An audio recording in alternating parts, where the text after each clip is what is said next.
Picture this, a fire in the dark 2,000 years ago. Sparks leap into the night sky, but beyond the circle of light there is only shadow. You hear something move in the trees, low, guttural, not quite human. A growl, or just the wind? Your heart pounds. Every nerve is on edge. And even if there's nothing there, your mind fills in the blank. That shape becomes a wolf. That shadow becomes a demon. That sound becomes a monster. This is where monsters are born. Humanity has always lived with the unknown. Disease we couldn't explain, storms we couldn't control, strangers who seemed too strange to trust. And into that void we placed our fears in forms we could imagine. Monsters. But here's the strange thing. Monsters don't just haunt myths. They change, they adapt, they evolve. They're mirrors reflecting what each society most fears at a given moment. In other words, if you want to know what a culture is terrified of, look at the monsters it creates. Go back to Mesopotamia, the cradle of civilization. The people who gave us writing also gave us the first recorded monsters. On clay tablets, they carved images of Lamashtu, a lion-headed demoness who preyed on pregnant women and newborns. Imagine being a mother in 2000 BCE, knowing how fragile childbirth was, and believing that somewhere out there, a supernatural predator waited to steal your baby.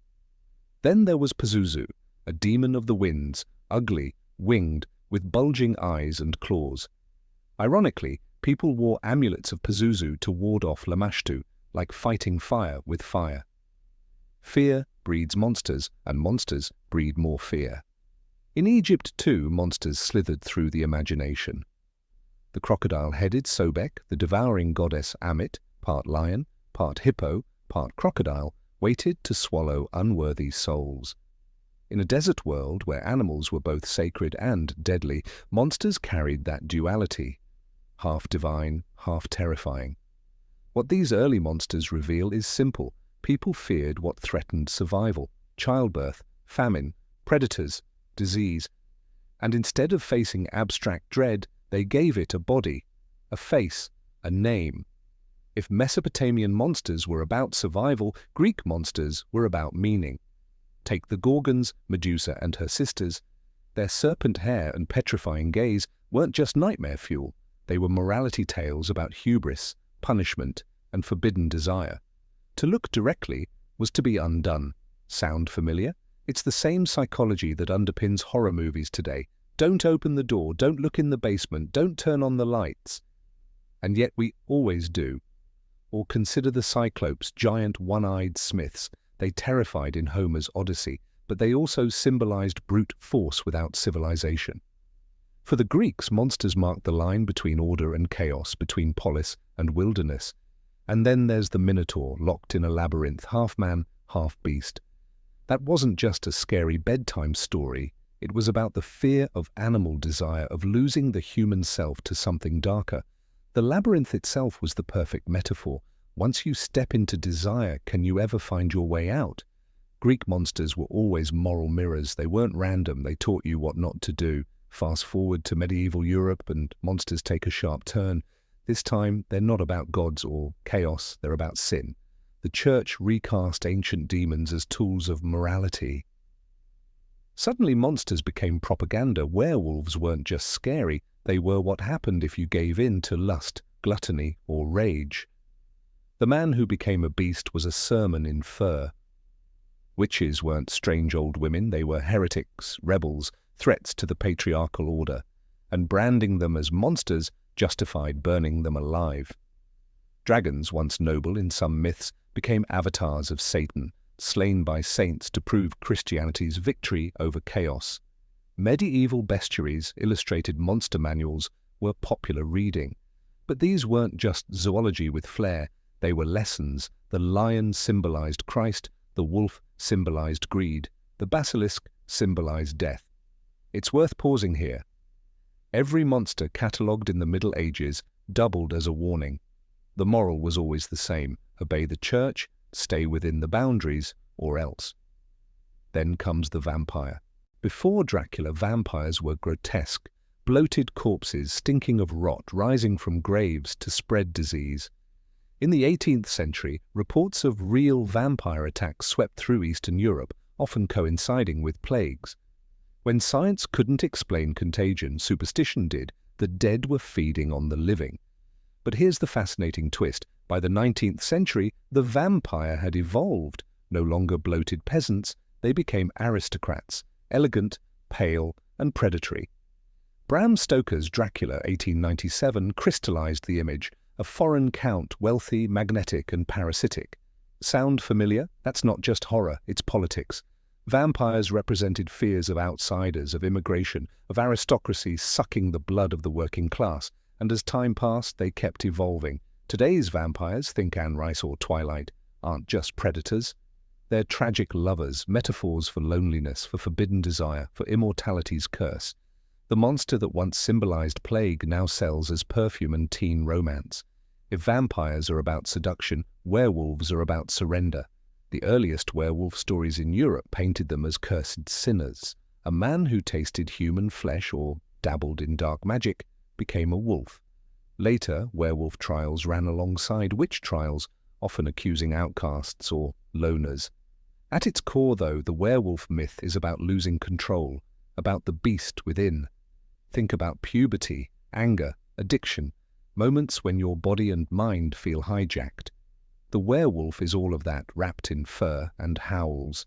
Modern horror ran with the metaphor, from Lon Chaney Jr.'s tragic 1941 Wolfman to the body horror transformations of the 1980s. The werewolf is never really about wolves, it's about us, afraid of the moment we stop being human. If any monster defines the modern age, it's the zombie. The word comes from Haiti, rooted in Vodou belief. A zombie was a person enslaved even after death, controlled by a sorcerer. It was about slavery, colonization, and the horror of losing autonomy. But Hollywood twisted it.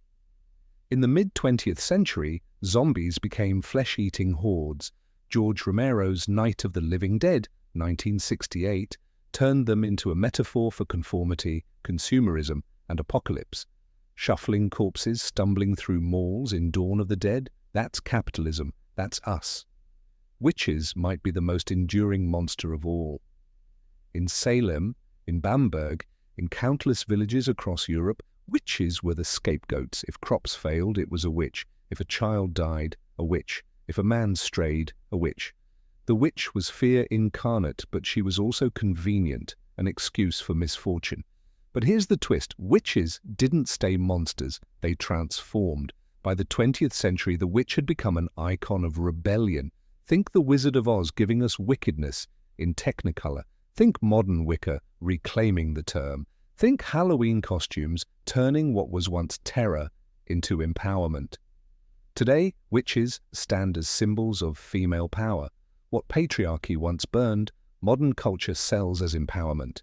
Pointy hats, black dresses, cauldrons, yes, but also a reminder that fear and admiration often share a face. And that brings us back to Halloween, the one night of the year when monsters walk among us, and it's fun. But why masks? Why do we still dress up centuries after Samhain and All Hallows Eve? Psychologists suggest it's because masks do two things. They hide and they free. A mask lets you become what you fear. It gives you license to be wild, mischievous, transgressive. In other words, when you wear the monster's face, you control it. That's why children giggle in werewolf costumes, why adults buy vampire fangs, why witches dance in the streets on October 31st. The mask isn't just play, it's ancient therapy. Fear turned inside out. By the 20th century, the flicker of firelight had been replaced by the flicker of the silver screen. The old campfire myths migrated into movie theaters, where shadows grew 20 feet tall and screams echoed in surround sound. Monsters, once whispered about in folklore, now had faces, faces that became icons. Bela Lugosi's Dracula made horror elegant, a cape, an accent, a hypnotic stare. Boris Karloff's Frankenstein gave us not just a creature, but a tragedy, stitched together by human ambition, destroyed by human fear.